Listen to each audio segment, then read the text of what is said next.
Hello NEET army. जैसा कि हम आपको बताए थे कि हम आपके साथ पूरे नीट के प्रिपरेशन में फ्री ऑफ कॉस्ट आपका हेल्प करेंगे, और वो भी टोटल सब्जेक्ट के लिए, मतलब फिजिक्स, केमिस्ट्री और बायो। तो बायो का तो आज का वीडियो हमारा रिलीज हो चुका है, आप वीडियो देखिए और सेम उससे रिलेटेड वहाँ तक एनसीईआरटी बुक को पढ़िए, और उसके बाद आज का जो डेली प्रैक्टिस क्वेश्चन है वो आपको टेलीग्राम के लिंक पर मिल जाएगा। इस वीडियो के नीचे के डिस्क्रिप्शन में आपको टेलीग्राम का लिंक मिल जाएगा, हमारे चैनल के डिस्क्रिप्शन में आपको टेलीग्राम का लिंक दिया गया है, और इस वीडियो के लास्ट में हम भी बता देंगे। तो अभी का जो वीडियो है वो है केमिस्ट्री। केमिस्ट्री में जो सबसे इम्पोर्टेंट चैप्टर है आपका वो है पीरियोडिक क्लासिफिकेशन ऑफ एलिमेंट्स। अब ये क्यों सबसे ज़्यादा इम्पोर्टेंट है, इससे ज़्यादा इम्पोर्टेंट फर्स्ट चैप्टर क्यों नहीं है, या 12 का कोई चैप्टर हम क्यों नहीं स्टार्ट किए, या ऑर्गेनिक क्यों नहीं स्टार्ट किए। देखिए, केमिस्ट्री समझने से पहले आपको केमिस्ट्री के ट्रेंड को समझना होगा। केमिस्ट्री में जो सबसे ज़्यादा इम्पोर्टेंट है वो होता है एलिमेंट का सिंबल। सपोज कीजिए हम बोले कि Na या Ca plus O2 dash CaO, ठीक है, इसको बैलेंस आप कर सकते हैं। तो ये जो रिएक्शन है ये आपको तभी समझ में आएगा जबकि आपको ये पता होगा कि Ca मीन्स क्या होता है, O मीन्स क्या होता है, और CaO मीन्स क्या होता है। और ये चीज़ आपको ज़्यादा अच्छा से कहाँ मिलेगा, पीरियोडिक क्लासिफिकेशन ऑफ एलिमेंट। तो आज हम लोग जो पढ़ेंगे वो है पीरियोडिक क्लासिफिकेशन ऑफ एलिमेंट। देखिए, पीरियोडिक क्लासिफिकेशन ऑफ एलिमेंट जो चैप्टर है ये पूरा का पूरा स्टोरी है, मतलब एक कहानी के जैसा ये शुरू होता है, और कहानी के ही तरह, जैसे कहानी शुरू होने के बाद कहानी में बहुत से कैरेक्टर आते हैं और लास्ट में फिर कहानी खत्म हो जाता है, सेम उसी तरह से इस चैप्टर के साथ। ये चैप्टर स्टार्ट होता है, एक साइंटिस्ट हैं जिनका नाम था डोवर्नियर। डोवर्नियर से ये कहानी शुरू होता है और ख़त्म होता है जाके मोसले के पास। यानी कि जो सबसे पहला आपको पढ़ना है वो है ट्राइड, और ट्राइड रिलेटेड है डोवर्नियर से। देखिए, हमेशा आपको किसी भी चैप्टर के किसी भी पॉइंट को उसके अल्फ़ाबेट से ही याद रखना है।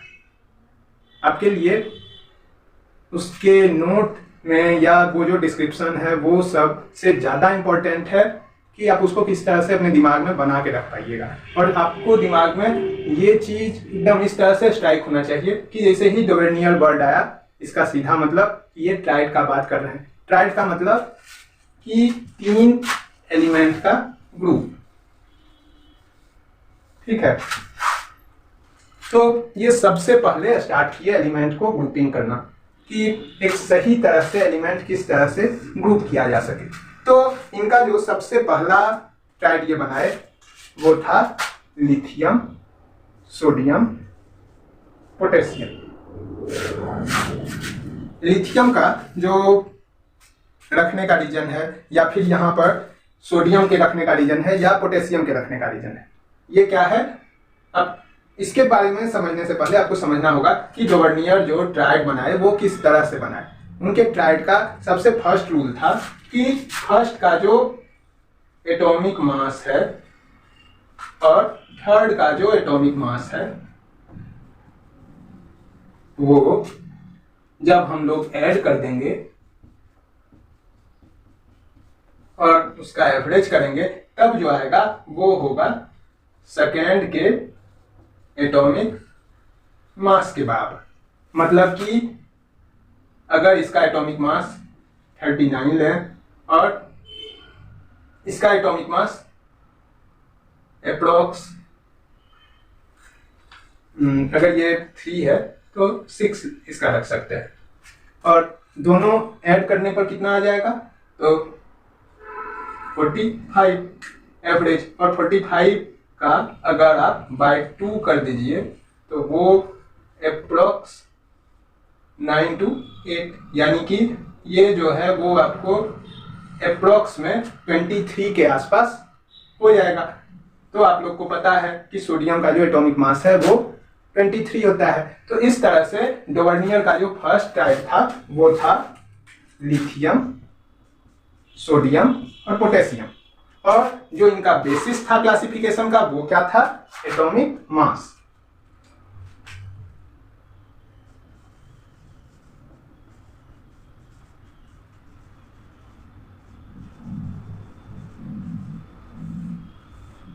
तो ये थे फर्स्ट साइंटिस्ट जो कि एटॉमिक मास के बेसिस पर ट्राइड बनाए थे। ट्राइड मीन्स 3 एलिमेंट का ग्रुपिंग किए थे, और वो ग्रुपिंग जो था वो कुछ नहीं, एटॉमिक मास के एवरेज के बेसिस पर किया गया था।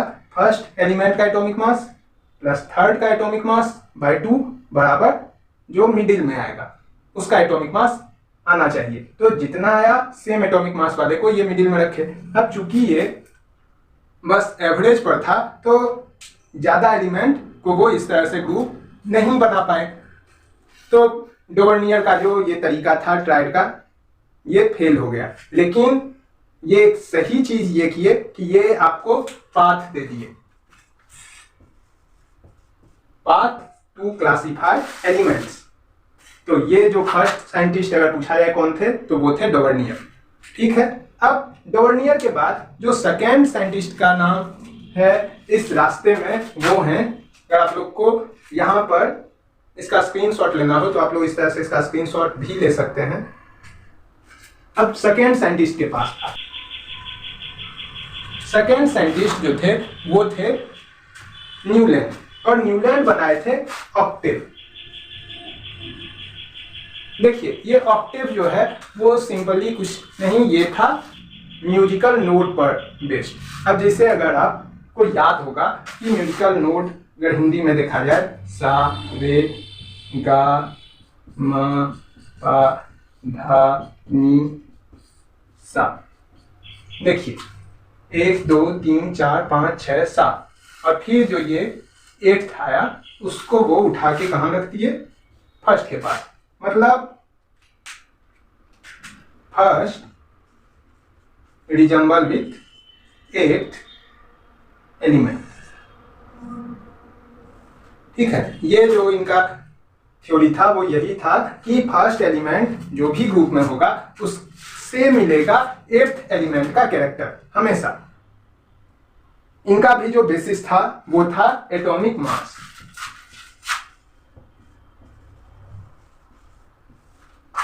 ये भी एटॉमिक मास के ही बेसिस पर चूंकि बनाए थे तो इनके हिसाब से भी पीरियोडिक टेबल में ज्यादा एलिमेंट ये अपने पीरियोडिक टेबल में नहीं ला पाए।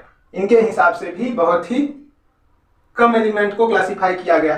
ट्राइड से कुछ ज्यादा एलिमेंट को ये क्लासिफाई कर पाए, लेकिन पूरे एलिमेंट को वो क्लासिफाई नहीं कर पाए। अगर आप पढ़िएगा एनसीईआरटी, जो कि जरूरी है, इस वीडियो के जस्ट बाद आपको एनसीईआरटी पढ़ना है, या सेम ये वीडियो देखते हुए आपको अपने सामने एनसीईआरटी भी रख के पढ़ना है, क्योंकि हम आपको जो भी याद करवा रहे हैं वो अल्फाबेट के ही हिसाब से बस करवा रहे हैं। तो आपको नाम के लिए अगर आप बोर्ड का प्रिपरेशन कर रहे हैं तो सामने में बुक रख के ही ये पढ़ना है। अब एटॉमिक मास के ही बेसिस पर ये भी क्लासिफाई किए थे और बहुत ही कम एलिमेंट को क्लासिफाई कर पाए थे। इनके बाद जो रियलिस्टिक क्लासिफिकेशन स्टार्ट हुआ, क्योंकि इनका क्लासिफिकेशन बस एवरेज था,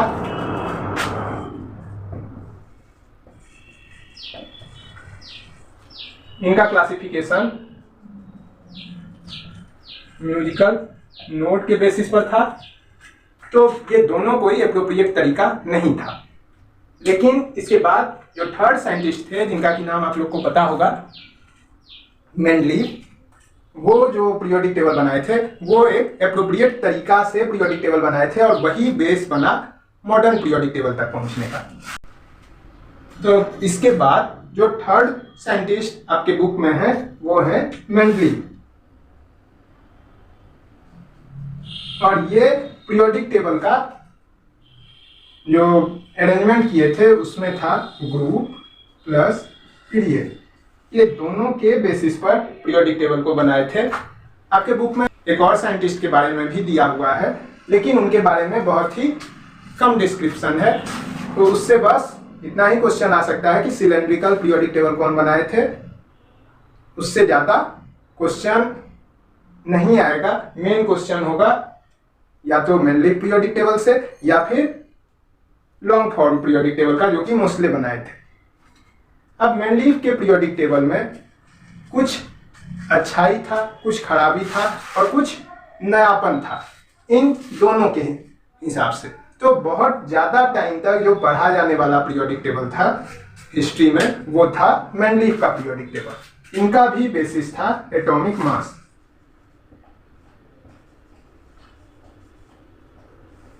देखिए, जितने भी साइंटिस्ट हैं अभी तक, वो सब एटॉमिक मास के ही बारे में क्यों बात कर रहे हैं? क्योंकि किसी भी चीज का वजन निकालना ज्यादा इजी होता है। आप किसी भी चीज को इजीली वेट करके उसके नंबर ऑफ एटम और नंबर ऑफ मॉलिक्यूल को डिवाइड करके उसके मॉलिक्यूलर मास या एटॉमिक मास को इजीली कैलकुलेट कर सकते हैं। तो इस तरह से जितने भी साइंटिस्ट थे पहले के, वो सब एटॉमिक मास को ही फंडामेंटल या बेसिक मान के उस पर काम किए और उससे ही पीरियोडिक टेबल बनाने का कोशिश किए। मेनलीफ पीरियोडिक टेबल में एक खास चीज लेके आए जिसको वो नाम दिए ग्रुप और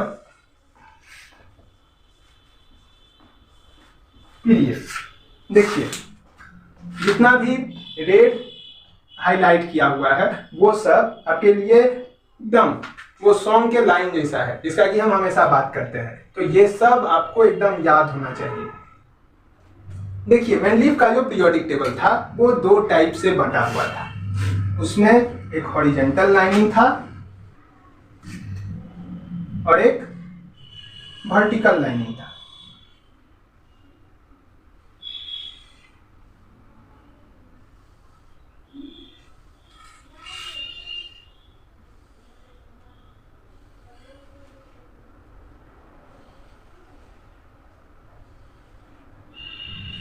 अगर आपके पास में अभी बुक खुला हुआ होगा तो आप बुक में निकाल के देखिए। हम यहाँ पर पूरा पीरियोडिक टेबल नहीं बनाए मेनलीफ का, तो आप वहां पर देखिएगा तो उसमें दो लाइनिंग नजर आएगा आपको। एक ये वाला, इसको हम ब्लू से सेट कर देते हैं, और एक दूसरा जो है वो आपको ये नजर आएगा।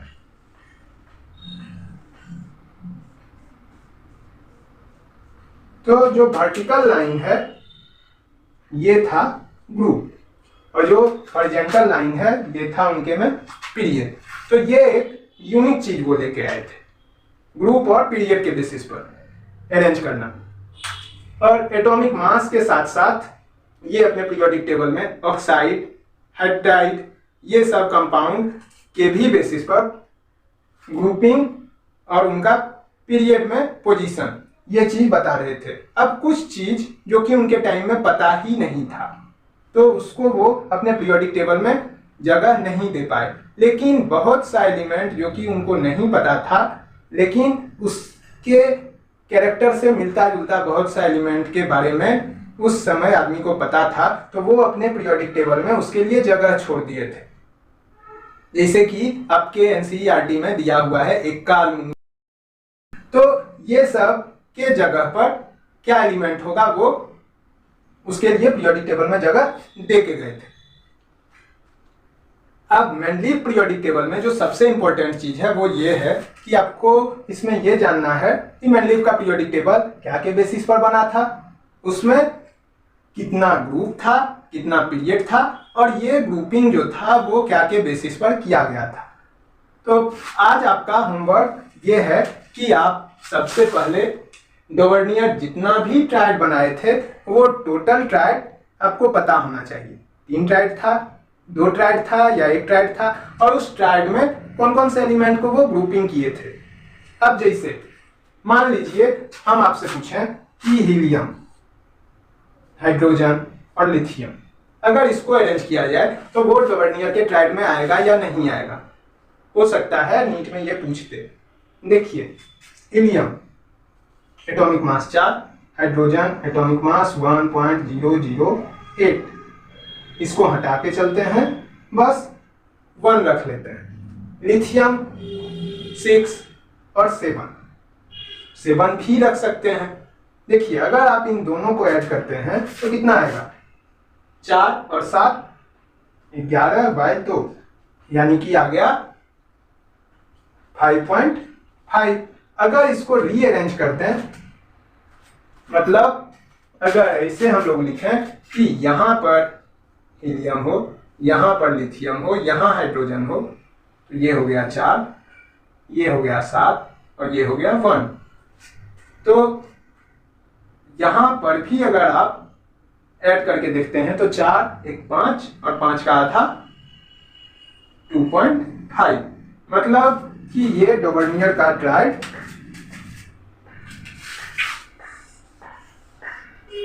नहीं हो सकता है और ये भी डोवर्नियर का ट्राइड नहीं हो सकता है। ठीक है, तो फर्स्ट चीज आपको ये देखना है।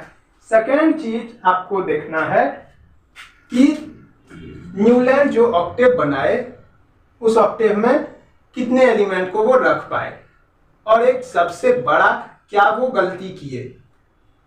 एटॉमिक मास तो रखे ही, इसके अलावा और क्या वो गलती कर दिए। तो आपका इसके ही बेसिस पर आज का जो डीपीक्यू का क्वेश्चन होगा केमिस्ट्री का, फर्स्ट डीपीक्यू, वो आपका डोवर्नियर के ट्राइड से लेके मेंडलीफ के पीरियोडिक टेबल के स्टार्टिंग तक ही होगा। ये चैप्टर थोड़ा सा बड़ा है, लेकिन क्योंकि बहुत ज़्यादा इंपॉर्टेंट है तो इसको हम लोग 2 से 3 वीडियो में कवर कर लेंगे, लेकिन पूरा इस तरह से कवर करेंगे कि उसके बाद इससे रिलेटेड कोई भी क्वेश्चन या कोई भी थ्योरी अगर कहीं यूज होगा तो हम लोग उसमें कहीं नहीं फंसेंगे।